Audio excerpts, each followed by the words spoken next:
Lihatlah di dalam sejarah dunia, lihatlah kepada perjalanan dunia ini.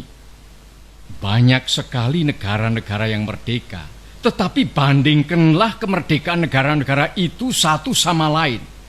Samakah isinya? Samakah derajatnya negara-negara yang merdeka itu? Jermania merdeka, Saudi Arabia merdeka, Iran merdeka, Tiongkok merdeka, Nippon merdeka, Amerika merdeka, Inggris merdeka, Rusia merdeka, Mesir merdeka. Namanya semuanya merdeka, tetapi bandingkanlah isinya.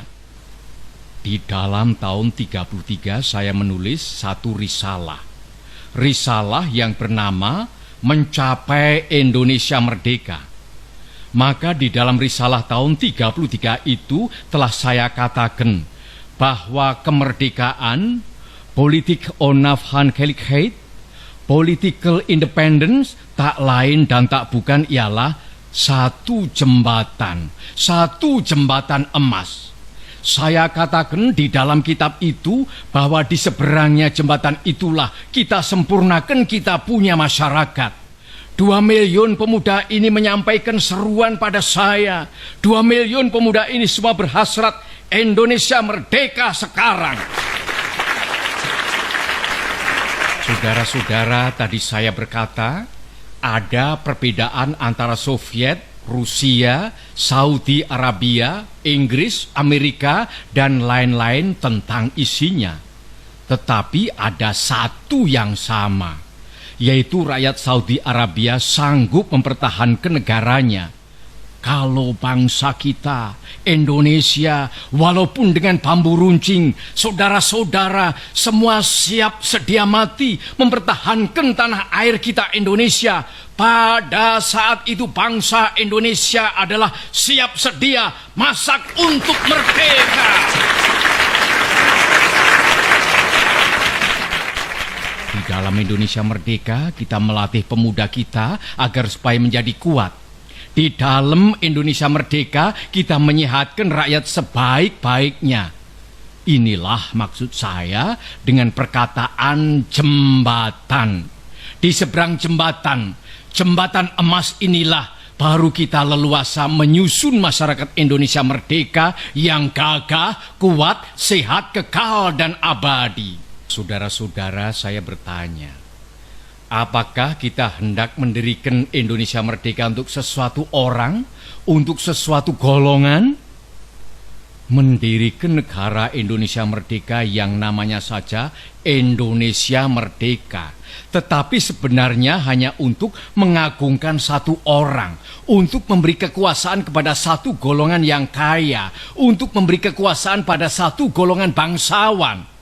Kita hendak mendirikan suatu negara semua buat semua, bukan buat satu orang, bukan buat satu golongan, baik golongan bangsawan maupun golongan yang kaya, tetapi semua buat semua. Negara Indonesia bukan satu negara untuk satu orang, bukan satu negara untuk satu golongan, walaupun golongan kaya. Tetapi kita mendirikan negara semua buat semua, satu buat semua, semua buat satu. Saya yakin bahwa syarat yang mutlak untuk kuatnya negara Indonesia ialah permusyawaratan perwakilan. Maka prinsip kita harus, apakah kita mau Indonesia merdeka yang kaum kapitalnya merajalela, ataukah yang semua rakyatnya sejahtera, yang semua orang cukup makan, cukup pakaian, hidup dalam kesejahteraan, merasa dipangku oleh Ibu Pertiwi yang cukup memberi sandang pangan kepadanya? Mana yang kita pilih, saudara-saudara? Kalau kita mencari demokrasi, hendaknya bukan demokrasi barat, tetapi permusyawaratan yang memberi hidup, yakni politik ekonomi demokrasi yang mampu mendatangkan kesejahteraan sosial. Prinsip ketuhanan bukan saja bangsa Indonesia bertuhan, Tetapi masing-masing orang Indonesia hendaknya bertuhan. Tuhannya sendiri. Yang Kristen menyembah Tuhan menurut petunjuk Isa Al-Masih. Yang Islam menurut petunjuk Nabi Muhammad Sallallahu Alaihi Wasallam.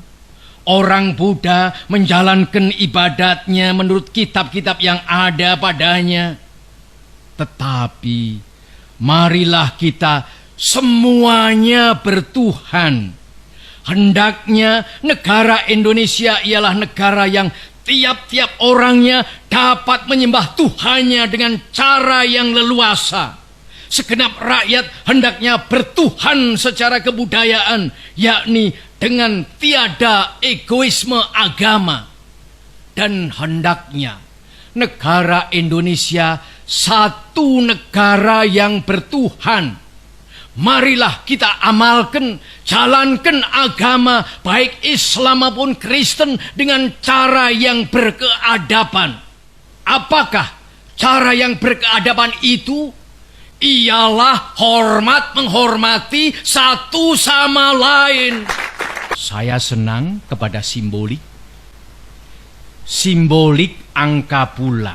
Sekarang banyaknya prinsip kebangsaan, internasionalisme, mufakat, kesejahteraan, dan ketuhanan, 5 pula bilangannya. Namanya bukan Pancadharma, tetapi Pancasila. Sila artinya azas atau dasar. Dan di atas kelima dasar itulah kita mendirikan negara Indonesia kekal dan abadi.